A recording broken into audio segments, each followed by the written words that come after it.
The red dot appeared on Dashiell Kane's chest the exact moment the auctioneer raised his gavel for Lot 17. 3 professional killers, 3 perfect angles, and 1 woman who'd spent 18 months gathering evidence on the billionaire who murdered her brother.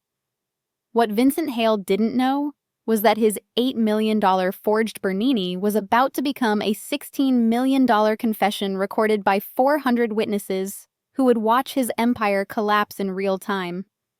But that confrontation was still minutes away. Right now, the trick to surviving an assassination attempt at a charity gala, Dashiell had learned over 15 years of living dangerously, was to treat it like choreography. Every movement deliberate, every expression calculated. Every breath a performance for an audience that included both the wealthy oblivious and the deadly attentive.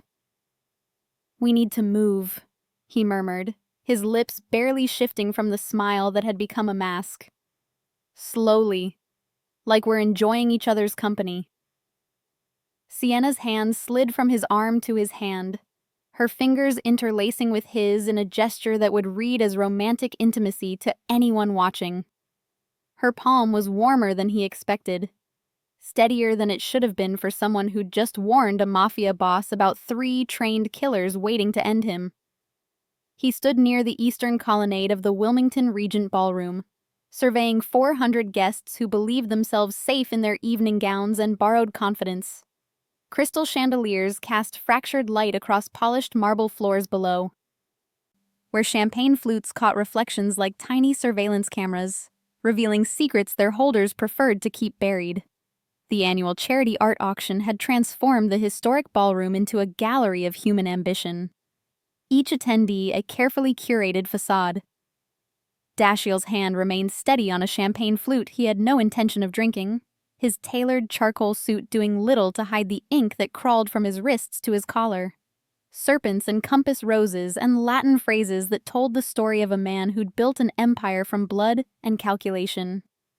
He'd attended events like this for 5 years, each time watching fortunes change hands over art that most buyers couldn't properly appreciate, and deals that most citizens would never comprehend.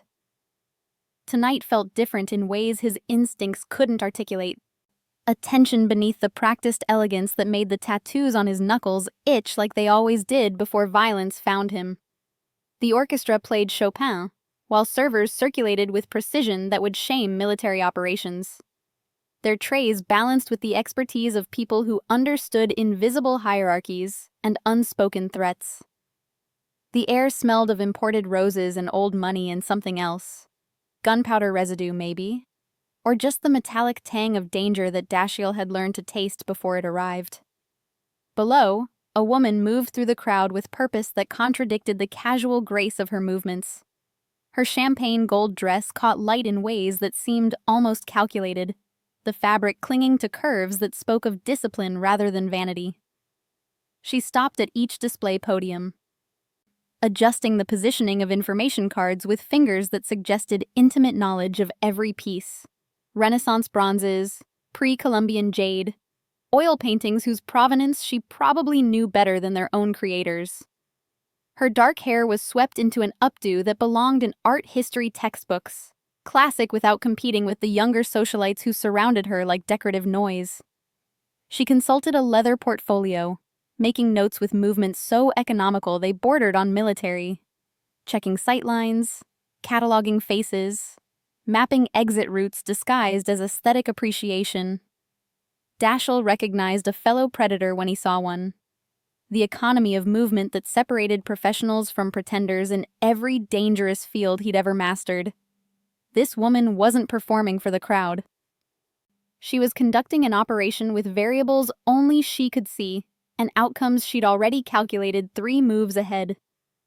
She glanced up suddenly, her eyes scanning the colonnade with the swift assessment of someone who understood that danger always occupied the high ground. Their gazes met for precisely 3 seconds before she returned her attention to a forged Bernini sculpture that dominated the room's northern corner. A piece Dashiell knew was worth less than the pedestal it rested on, but that Vincent Hale was laundering $8 million through tonight. The moment passed without acknowledgement. Yet something in that brief connection told Dashiell she'd cataloged every detail about him. The ink, the scar through his left eyebrow, the way he stood with his weight on his back foot like someone always ready to move, just as he'd begun cataloging her. He descended the marble stairs with measured steps, nodding to acquaintances whose names he remembered, but whose significance had long since faded into background static. A city councilman grabbed his shoulder with the familiarity of someone who believed shared corruption constituted real friendship, launching into complaints about zoning regulations that Dashiell deflected with practiced phrases that meant nothing and promised less. He extracted himself near a display of stolen manuscripts, their illuminated edges contrasting sharply with the hard angles of the evening's unspoken violence. The woman in champagne gold now stood beside a collection of Renaissance bronzes, her posture suggesting she was simultaneously present and removed from her surroundings, a ghost haunting her own operation. She spoke quietly with an elderly collector whose hands trembled slightly as he gestured toward a marble bust, his enthusiasm genuine in a room full of calculated interest. Dashiell moved closer, pretending to examine a painting that depicted the Delaware River at dusk, all muted colors and implied melancholy. From this angle, he could hear fragments of the woman's voice, cultured and controlled, with an accent that suggested expensive education rather than geographical origin, and grief that ran deeper than any curriculum could teach. "The provenance is impeccable," she was saying, her tone carrying the kind of certainty that ended arguments before they could begin. "I verified each piece personally through 3 independent sources, including the original acquisition documents from the Castellano estate sale." Liar, Dashiell thought, but an interesting one. The Castellano pieces had been lost to fire in 1987. Whatever she was verifying, it wasn't authenticity. The collector nodded, reassured by her expertise, while Dashiell noted the subtle ways she'd positioned herself to observe both the main entrance and the service corridors that led to the kitchen. Most people didn't think about exit strategies at charity galas. Most people didn't need to. A server approached with champagne, the bubbles rising in perfect columns that spoke to quality most guests would never consciously notice. Dashiell accepted a glass he wouldn't touch, using it as a prop for the role he played in rooms like this: civilized, legitimate, safe. The woman concluded her conversation and turned, nearly colliding with him in a moment that might have been accidental if her eyes hadn't already known exactly where he stood. She stepped back with a murmured apology that carried no real contrition, only the social lubrication necessary for smooth interactions between strangers who were anything but. "The Caravaggio is a forgery," she said quietly, nodding toward the painting he'd been pretending to study, her voice pitched for his ears alone. "Excellent work, but the chiaroscuro in the lower right quadrant betrays a modern hand attempting to channel a master's darkness." Dashiell shifted his weight imperceptibly, a movement most wouldn't notice, but that changed his angle to the room by crucial degrees, opening sightlines and tactical options, closing vulnerabilities and blind spots. The tattoos on his neck caught the chandelier light as he turned slightly, and he saw her gaze flicker to them for a fraction of a second before returning to his face. "You have a good eye," he said, his voice carrying the kind of gravel that came from giving orders in rooms where disobedience meant death. "Professional hazard." She extended her hand with the formality of someone conducting business, not making friends. "Sienna Cross. I curated this collection." Her grip was firm, her palms slightly calloused in a way that suggested she did more than arrange pedestals and write catalog descriptions. Up close, he could see the tension in her jaw, the careful control in her breathing, the way her eyes tracked movement in his peripheral vision with the vigilance of someone who'd learned that survival required constant awareness. Dashiell Kane. Recognition flickered across her face. Brief, controlled, but unmistakable. She knew exactly who he was, which meant she knew what he was, and she'd approached him anyway. "I know," she said simply. The orchestra transitioned to something darker, more ominous. Shostakovich, maybe, Or one of those Russian composers who understood that beauty and violence weren't opposites but lovers. The crowd moved around them like water around stones, oblivious to the current of danger that had just connected two people who shouldn't be standing this close. Sienna's expression didn't change, but something shifted in the air between them. Something that tasted like gasoline waiting for a match. She leaned in, her lips near his ear in a gesture that to anyone watching would look like flirtation. A beautiful woman whispering something intimate to a dangerous man at a glittering event where secrets were currency and appearances were everything. Her breath was steady. Her voice was not.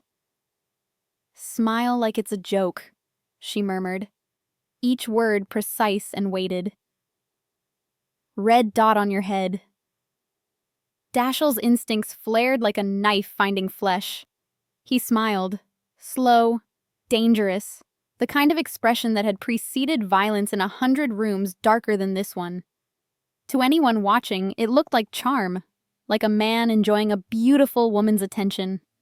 But his eyes had already found them. 3 positions, 3 angles, 3 lines of fire converging on the exact spot where he stood. The balcony overlooking the western entrance, the service corridor near the kitchen, the second-floor gallery that framed the ballroom like a theater of death. Professional placement, military precision, the kind of kill operation that cost 6 figures and left no witnesses. "How many?" he asked quietly, his smile never wavering, his hand moving almost imperceptibly toward the gun hidden beneath his jacket. "3 shooters," Sienna said, her own expression shifting into something that might have been a smile if it reached her eyes. Julian Cross on the balcony, Evan Drake in the corridor, Nikolai Frost in the gallery. All ex-military, all very expensive, all aimed at you. She pulled back slightly, her hand still resting on his arm in a touch that looked casual, but felt like an anchor keeping him from moving into the bullet that was already waiting for him. "Vincent Hale," she added, her voice dropping even lower. "He's laundering $8 million through tonight's auction. Forged Bernini, stolen manuscripts, fake Caravaggio. Your presence complicates his operation, so he's removing you." Dashiell's smile widened, became something almost genuine, almost amused. "And you're telling me this because?" For the first time, something raw flickered across Sienna's carefully controlled face. Pain. Rage. Grief so deep it had hollowed her out and rebuilt her into something harder. "Because Vincent Hale killed my brother," she said simply. "And I need you alive to help me destroy him." The orchestra played on. The crowd laughed and drank and admired art they couldn't authenticate and didn't care to question. Champagne bubbles rose like tiny prayers that would never be answered. And in the center of it all, a mafia boss and a curator stood close enough to look like lovers, while 3 red dots waited patiently for the perfect moment to end everything. Dashiell's hand remained steady on his champagne flute. His smile remained fixed. His eyes remained sharp. But everything had just changed. "Then I suppose," he said quietly, his voice carrying the kind of certainty that had built empires and buried enemies, "we should give them a show worth remembering." Sienna's smile finally reached her eyes. It was beautiful and terrible and promised violence. "I thought you'd never ask." The trick to surviving an assassination attempt at a charity gala, Dashiell had learned over 15 years of living dangerously, was to treat it like choreography. Every movement deliberate, every expression calculated, every breath a performance for an audience that included both the wealthy oblivious and the deadly attentive.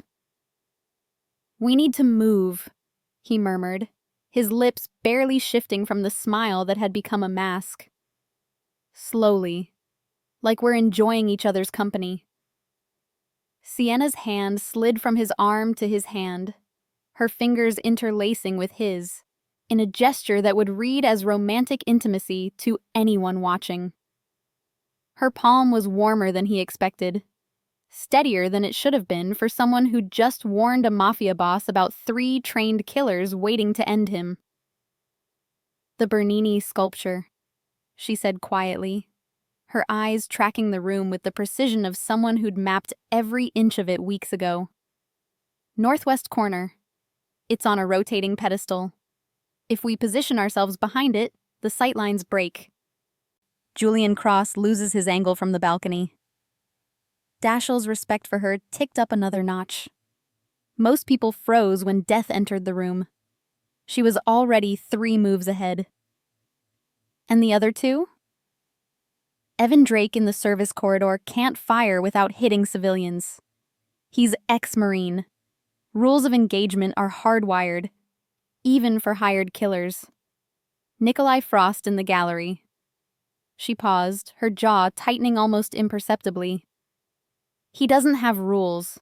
We need to account for him differently." They began moving, not toward the sculpture directly, but in a meandering path that suggested casual interest in the art rather than tactical repositioning. Dashiell guided her with subtle pressure on her lower back, his body angled to shield her from the balcony as they walked.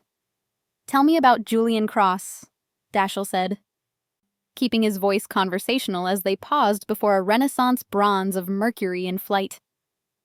"Balcony sniper, 87 confirmed kills, 2 tours in Afghanistan, dishonorably discharged for executing a civilian contractor who witnessed something he shouldn't have.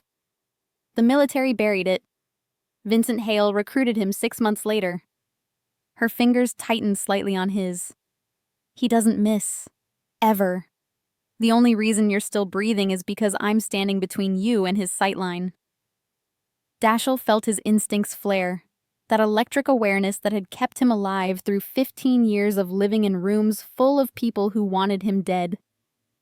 He shifted his weight, angling his body to keep Sienna shielded while opening his own line of sight to the balcony. "Evan Drake? Service corridor, Marine Force Recon. Specialized in close-quarters elimination. Left the service after Fallujah with a medical discharge that was actually a cover for PTSD so severe they couldn't risk him in active duty. Hale pays him twice what the military did and doesn't ask questions about collateral damage." They moved again, angling toward the Bernini sculpture that dominated the northwest corner like a frozen scream. The craftsmanship was extraordinary, which made the forgery even more insulting. And Nikolai Frost? British SAS originally. Burned after an operation in Syria went sideways. Officially died in a training accident 5 years ago. Unofficially works for whoever pays him enough to justify the risk. Vincent Hale keeps him on permanent retainer for problems that require absolute discretion and 0 witnesses. Dashiell processed that, his mind cataloging the threat level with the clinical efficiency of years spent surviving impossible situations. 3 professional killers, 3 perfect angles, 3 men who'd been paid enough to ensure they wouldn't hesitate, wouldn't question, wouldn't leave anything to chance. "You've done your research," he said, genuine respect coloring his tone despite the circumstances. "I'm not most civilians," Sienna said, and something in her voice carried an edge sharp enough to cut. "When Vincent Hale killed my brother, I became someone different. Someone who understands that knowledge is the only weapon that matters when you're outgunned, outmanned, and fighting alone." They reached the sculpture, positioning themselves so the marble partially blocked the balcony sightline. Dashiell used the moment to pull out his phone. Typing quickly. 3 shooters, professional. Coordinate exterior intercept. Prepare extraction route Alpha. The message went to Reese Coleman. Within seconds, his phone vibrated once. Acknowledgement received. "Your security is moving," Sienna observed. "Reese knows exactly what he's walking into," Dashiell said. "We've survived worse." "The Bernini is the crown jewel," Sienna said, her voice dropping to barely above a whisper as they stood close enough that anyone watching would think they were discussing something intimate rather than dissecting a criminal empire. $8 million. Except it was carved 6 months ago by Luca Moretti in Florence, not by Gian Lorenzo Bernini in 1622. Dashiell studied the sculpture with new eyes. The Apollo and Daphne before them showed extraordinary craftsmanship.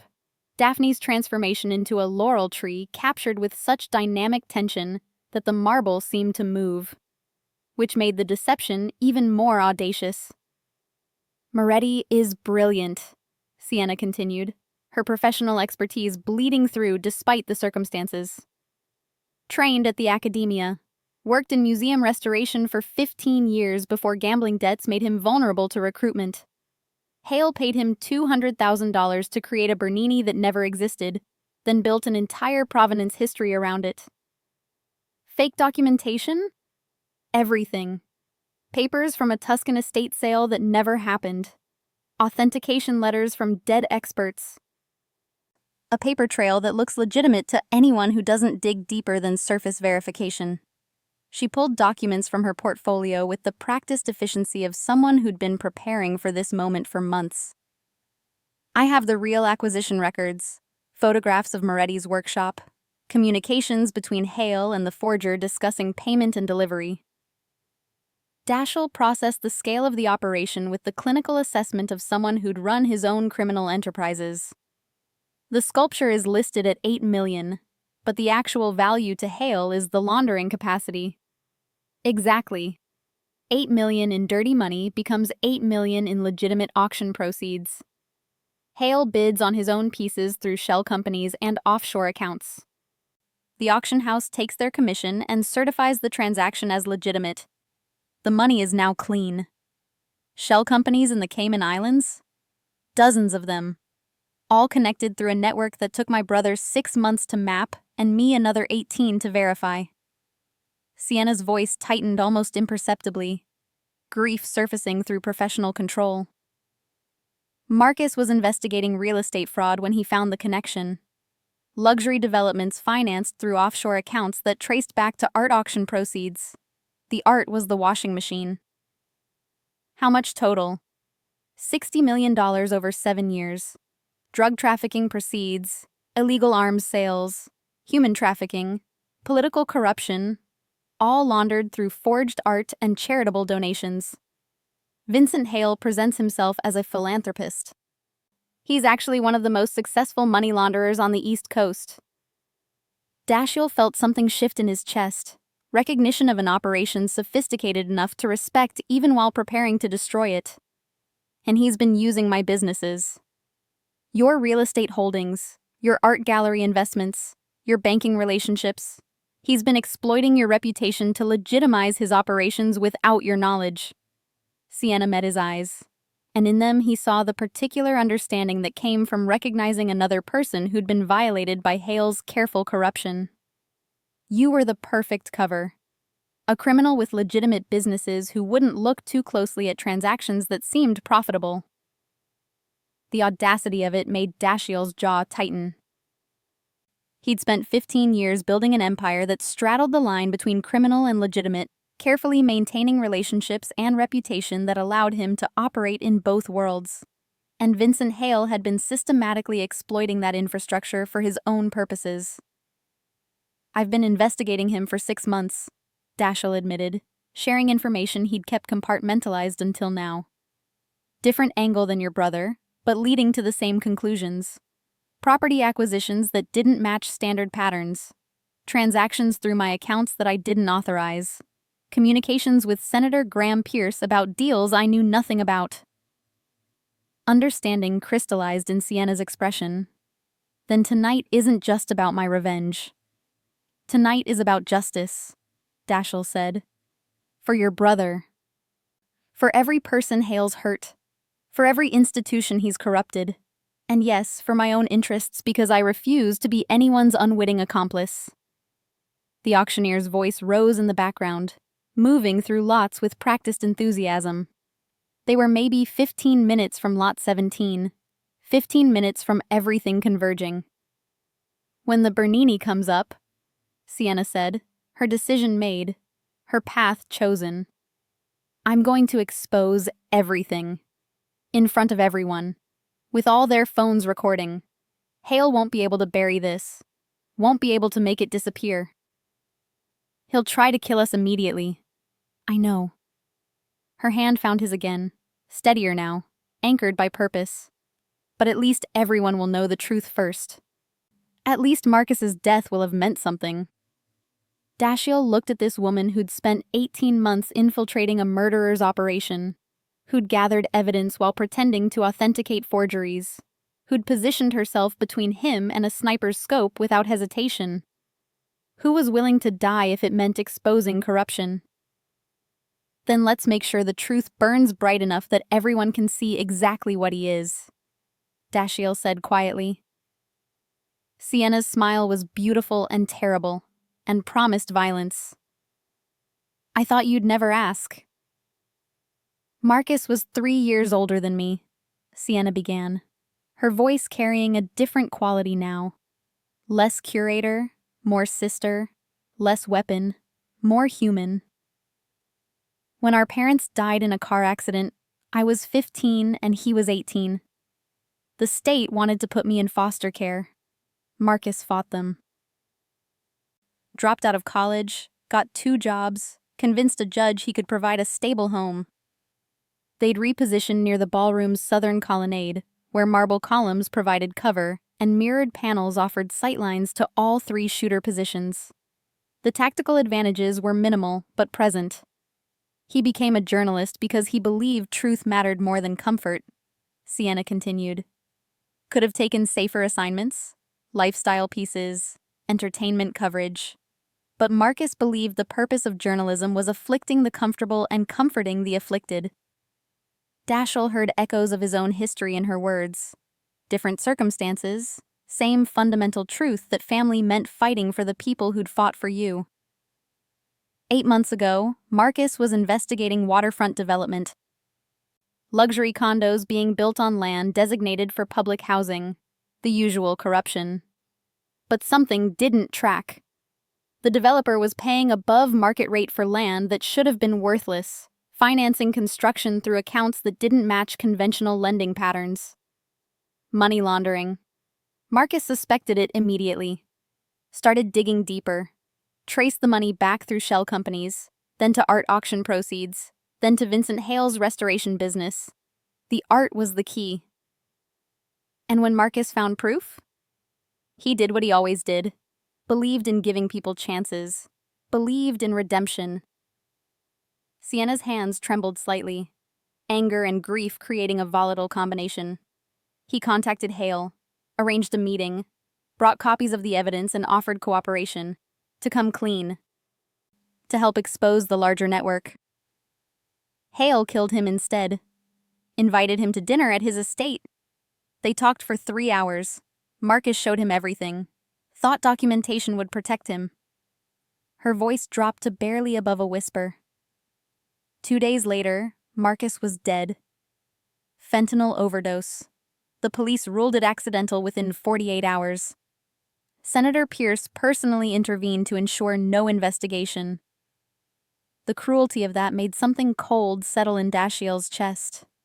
And Hale attended the funeral. Offered condolences, donated $50,000 to a journalism scholarship in Marcus's name. The bitterness in her voice could have etched glass. Dashiell felt recognition of grief that mirrored his own.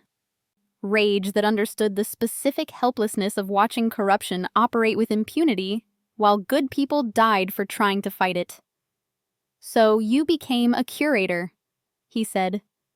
I became a weapon disguised as a curator. Spent 18 months building credibility in art authentication, establishing myself as an expert who didn't ask uncomfortable questions. Made myself exactly what Vincent Hale needed. Someone with legitimate expertise who could authenticate his forgeries without exposing them. And he hired you. 6 months ago. To manage his private collection and curate his public acquisitions. She smiled, and it was dangerous. He handed me access to everything. Every forged piece. Every fabricated document. Every offshore account. Every connection to Senator Pierce. He gave me the keys to his entire operation because he believed I was too broken by grief to be dangerous. He was wrong. He's about to learn exactly how wrong. Sienna closed her portfolio, her resolve absolute. I have copies of everything, stored in 3 separate locations, sent to journalists Marcus trusted, programmed to release automatically if I don't check in every 72 hours. Vincent Hale has spent 7 years building an empire on forgery and death. Tonight, we're going to burn it all down. Dashiell recognized the particular determination that came from someone who'd lost everything and rebuilt themselves into something harder, sharper, more dangerous than what came before. I've spent 15 years building my own empire through methods I can't defend, he said quietly. Done things I can't justify. Hurt people who probably didn't deserve it. Become exactly what I promised myself I'd never become. He paused, organizing thoughts he rarely examined. But I've also always operated by a code. Loyalty matters. Honor matters. Rules matter. And when someone breaks those rules, when someone kills innocent people to protect their greed, when someone corrupts institutions that should serve justice, someone needs to stop them. And you've decided that someone is you. I've decided that someone is us, Dashiell corrected. You have the evidence. I have the resources. Together we can do what neither could accomplish alone. Understanding dawned in Sienna's eyes. Recognition that she wasn't facing this alone anymore. That the isolation she'd carried for 18 months was finally shared. The auctioneer moved through lots with practiced enthusiasm. Maybe 5 minutes until the Bernini. 5 minutes until everything happened. Then let's make sure it counts, Sienna said, her hand finding his with the certainty of someone who'd finally found an ally worth trusting. Dashiell squeezed her fingers gently. Together. The word felt right. Natural. The beginning of something neither could have predicted but both desperately needed. The auctioneer's voice rose with carefully practiced enthusiasm as he introduced Lot 17. Ladies and gentlemen, we now come to the crown jewel of tonight's collection. A remarkable Bernini sculpture, Apollo and Daphne, authenticated through extensive provenance research. Will open bidding at $4 million. Dashiell felt the room's energy shift. Attention consolidating on the forged marble that dominated the northwest corner. 400 people leaned forward slightly, their interest piqued. Sienna's hand tightened on his arm. Once we do this, she said quietly, everything changes. Hale will know we're working together. The shooters will adjust. I know, Dashiell said. Whatever happens next, we face it together. The first bid came from the front row. 4.2 million. 4.5, countered a woman in emerald silk. The auctioneer orchestrated the bidding with practiced skill. 5 million. 5.5. 6 million.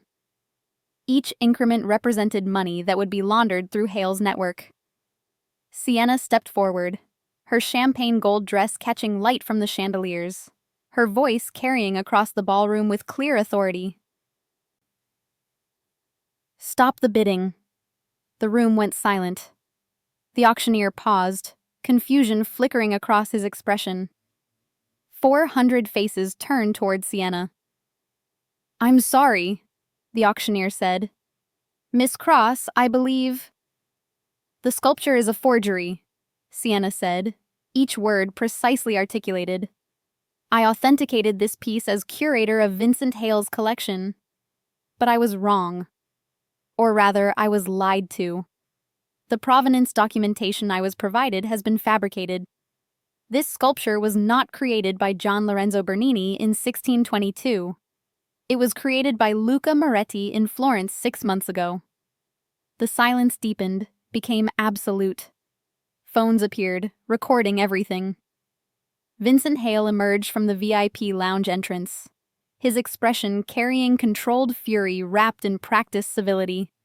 Silver hair perfectly styled, tuxedo radiating casual authority.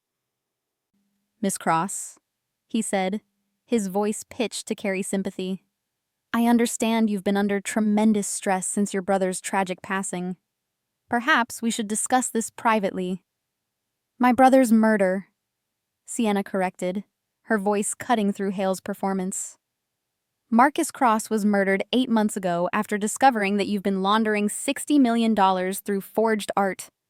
He confronted you with evidence. You invited him to dinner. 2 days later, he was dead from a fentanyl overdose ruled accidental by police ordered to close the investigation by Senator Graham Pierce. Gasps rippled through the crowd. More phones recording. These are serious accusations, Hale said, concerns seeming genuine.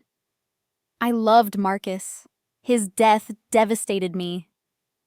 I have the evidence, Sienna interrupted, pulling documents from her portfolio.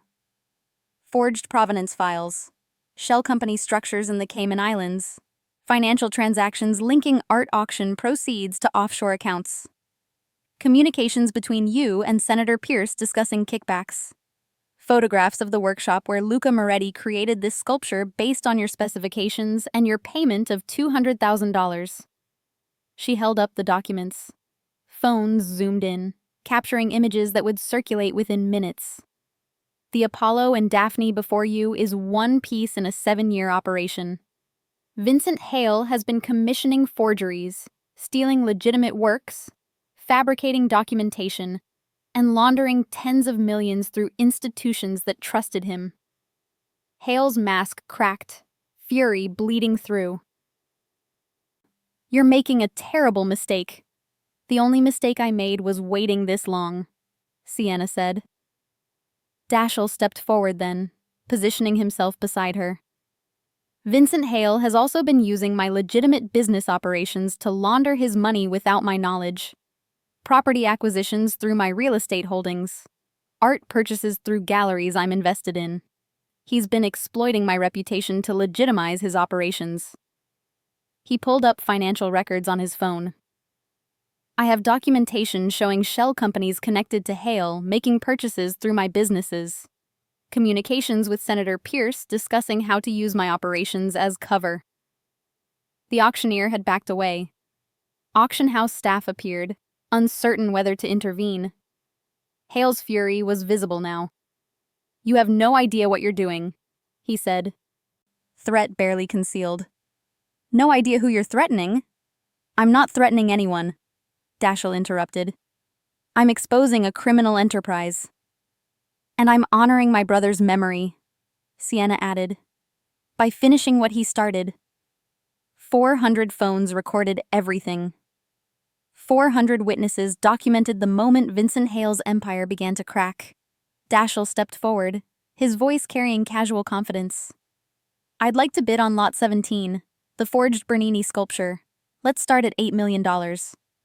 The auctioneer looked uncertain, glancing toward Hale for guidance. Hale's expression offered nothing helpful, just barely controlled fury. That's well above the current bid, the auctioneer managed. I'm aware, Dashiell said. $8 million for a sculpture we all now know is fake. Seems appropriate. Since the entire operation is built on fake provenance, fake documentation, and fake legitimacy. Hale moved closer, aggressive despite the witnesses. You're making a mistake, Kane. $9 million, Dashiell interrupted, raising his bid without breaking eye contact. For a piece of contemporary art masquerading as Baroque. For money laundering disguised as culture. The crowd had gone completely silent. Phones continued recording. Several guests had begun streaming live. $10 million, Hale said, his voice tight with fury.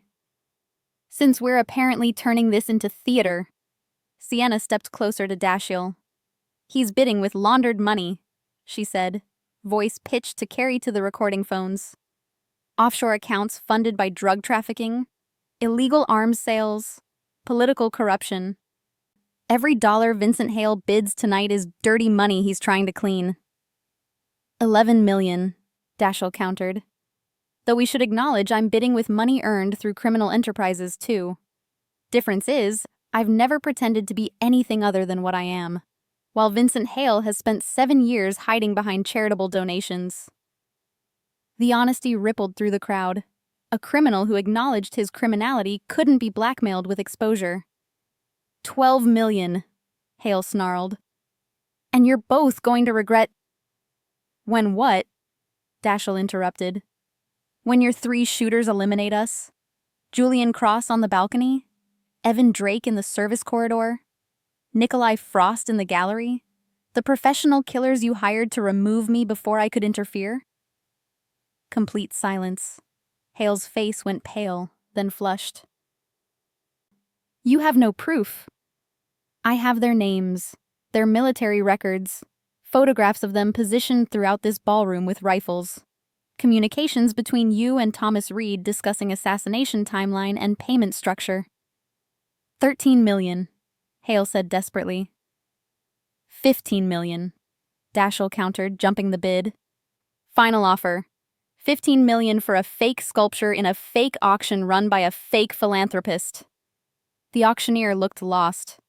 Security personnel appeared at the ballroom's edges. Hale stared at Dashiell, calculation visible despite fury. Continuing to bid would validate everything. Withdrawing would be public defeat. 16 million, Hale said finally, rage barely contained. Dashiell smiled. You don't have 16 million in legitimate funds. Which means you're bidding with the exact offshore accounts Sienna just documented. He turned to the auctioneer. For the record, I withdraw my bid. Let Vincent Hale purchase his own forged sculpture with his own dirty money. Let this entire evening stand as documentation of exactly how his operation functions. Sold, the auctioneer said weakly. Lot 17 to Vincent Hale for $16 million. Hale looked at Dashiell with pure hatred. You're both dead, he said quietly, before you leave this building. Then I suppose, Dashiell said, taking Sienna's hand, we should leave now. You're both dead before you leave this building, Hale repeated, the threat unmistakable despite 400 witnesses. His hand moved to his phone, typing quickly. Orders to Thomas Reed. Instructions to the kill team that had been waiting all evening for this exact moment. Dashiell felt his combat instincts fire with the immediacy of someone who'd survived being targeted enough times to recognize the specific feeling of imminent violence. His phone was already out, fingers moving across the screen with practiced efficiency. Now. The message went to Reese Coleman. One word.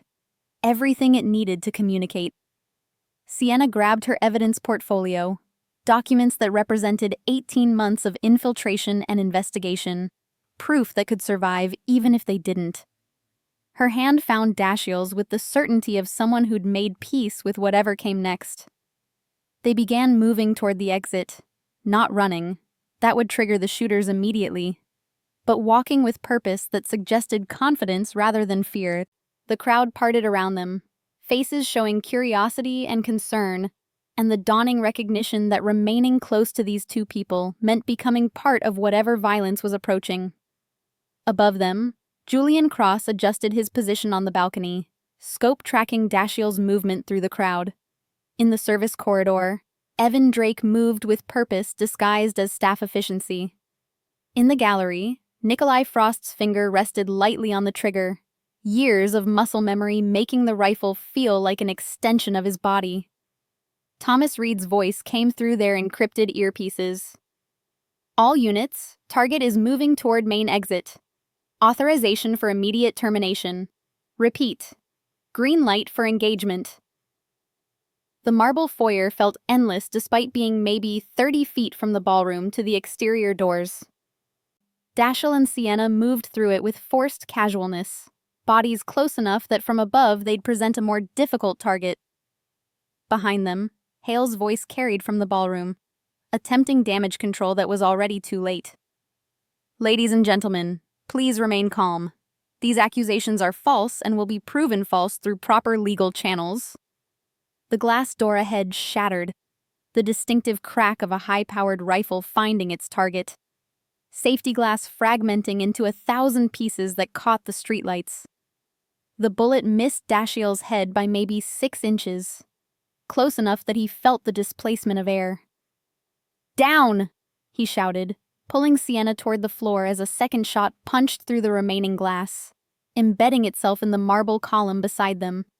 Sienna hit the ground hard, her dress sliding on polished marble, her portfolio scattering documents.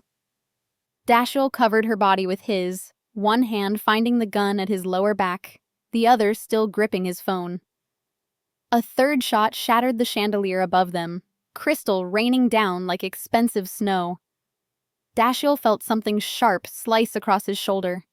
Not a bullet, but broken glass. Pain immediate but manageable. "Can you move?" he asked. "Yes," Sienna gasped. "Where?" "Service corridor, north wall." Gunfire erupted from outside. Not precise sniper shots, but rapid automatic fire. Reese Coleman's team engaging hostiles, suppressive fire designed to create space rather than necessarily eliminate targets. "That's our window," Dashiell said. "Move. Fast." They scrambled toward the service corridor, staying low, using marble columns as cover, while above them Julian Cross adjusted angles trying to find clean line of fire. The service corridor door burst open and Evan Drake appeared, waiter's uniform abandoned, weapon raised, expression carrying the particular emptiness of someone whose PTSD had transformed human targets into abstractions. Dashiell fired first. 3 rounds center mass, muscle memory overriding hesitation. Drake went down hard, weapon clattering across floor, blood spreading across white marble. Sienna made a sound. Recognition that violence was no longer abstract. Dashiell grabbed her hand, pulling her through the corridor while behind them, chaos erupted as 400 witnesses realized they were in an active shooter situation. The corridor led to a kitchen, then to a back exit opening onto an alley where Reese had positioned his team. The door swung open and hands grabbed them, professional, efficient operators. "Vehicles 20 meters north," one of Reese's team said, voice calm despite gunfire. "Run straight. Don't look back. We'll cover." They ran. Behind them, gunfire continued. The black SUV appeared ahead, door swinging open, Reese's voice from inside. "Get in. Now." They threw themselves into the vehicle. The door slammed. The SUV accelerated with smooth power. More gunfire. Nikolai Frost from the gallery. Rifle shot hitting armored plating with force that rocked the vehicle but didn't penetrate. "Status?" Dashiell asked Reese. 2 hostiles down in the alley. 1 hostile retreating from gallery.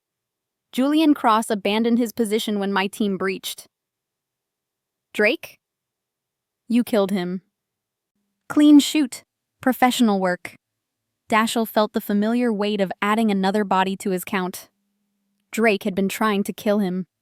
But he'd also been a Marine with PTSD who'd taken a job he shouldn't have taken.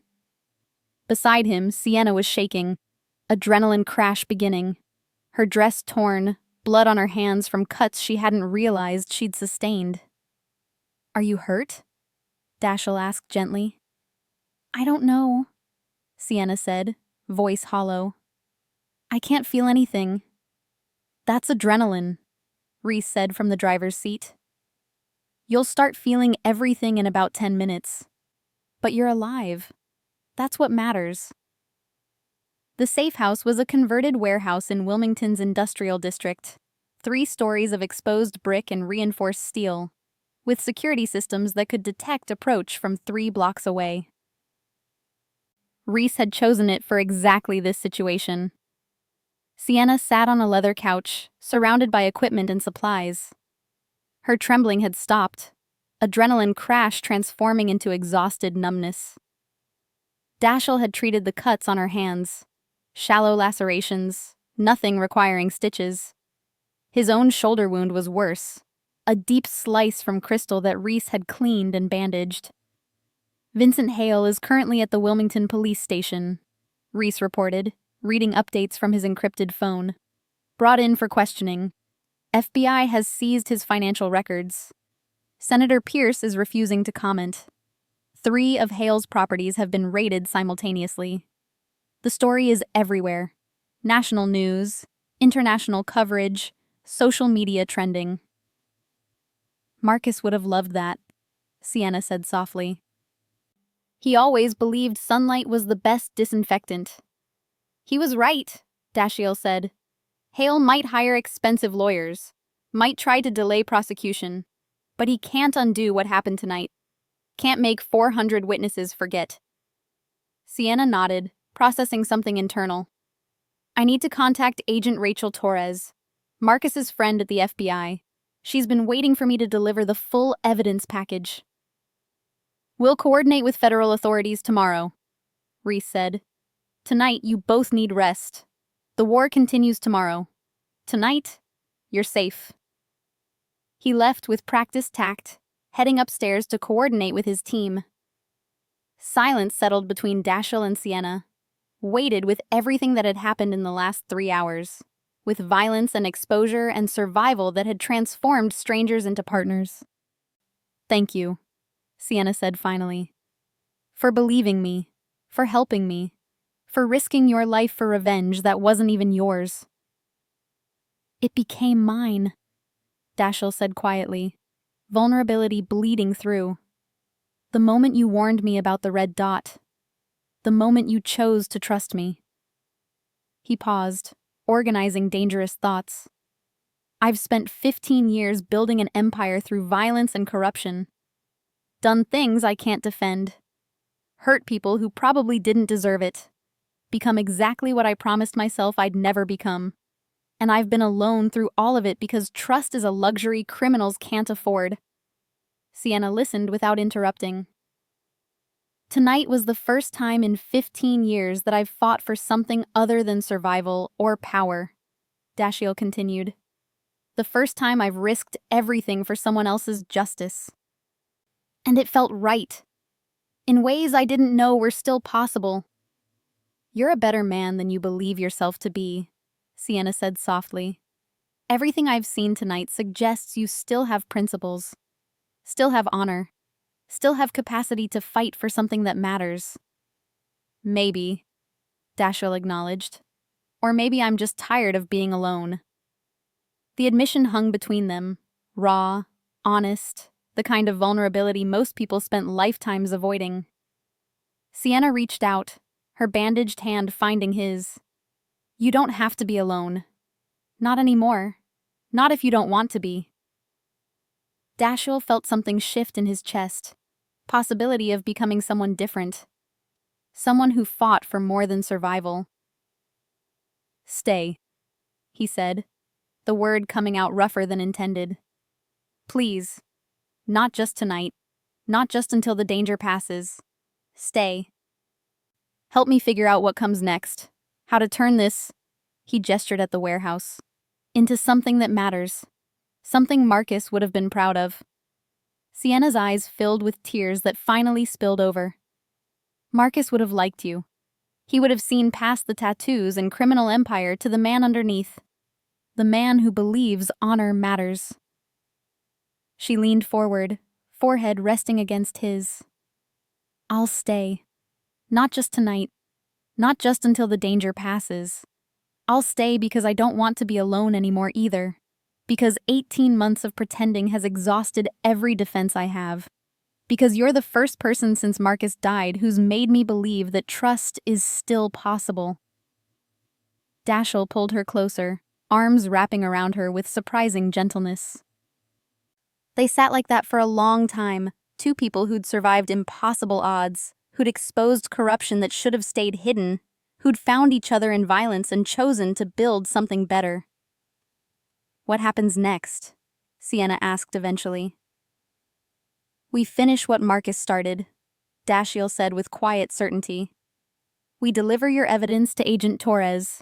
We testify against Hale and Pierce and everyone connected to the network. We use my resources and your expertise to expose every remaining piece. And then we figure out what comes after revenge. What justice looks like when the war is over.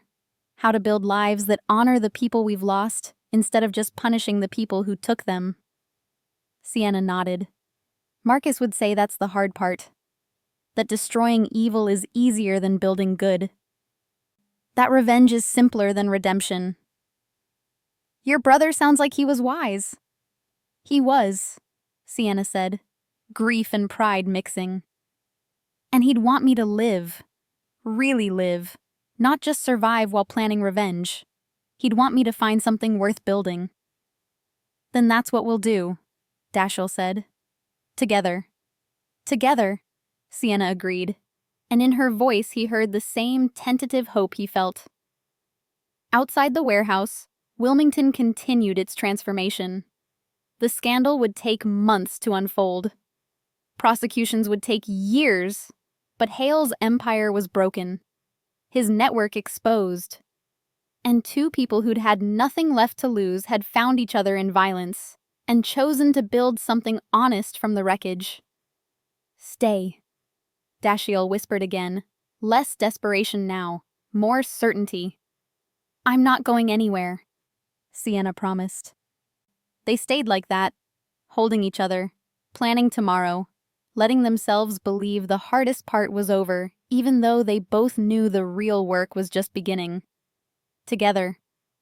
Always together. And somewhere in the city, justice prepared its slow but inexorable approach.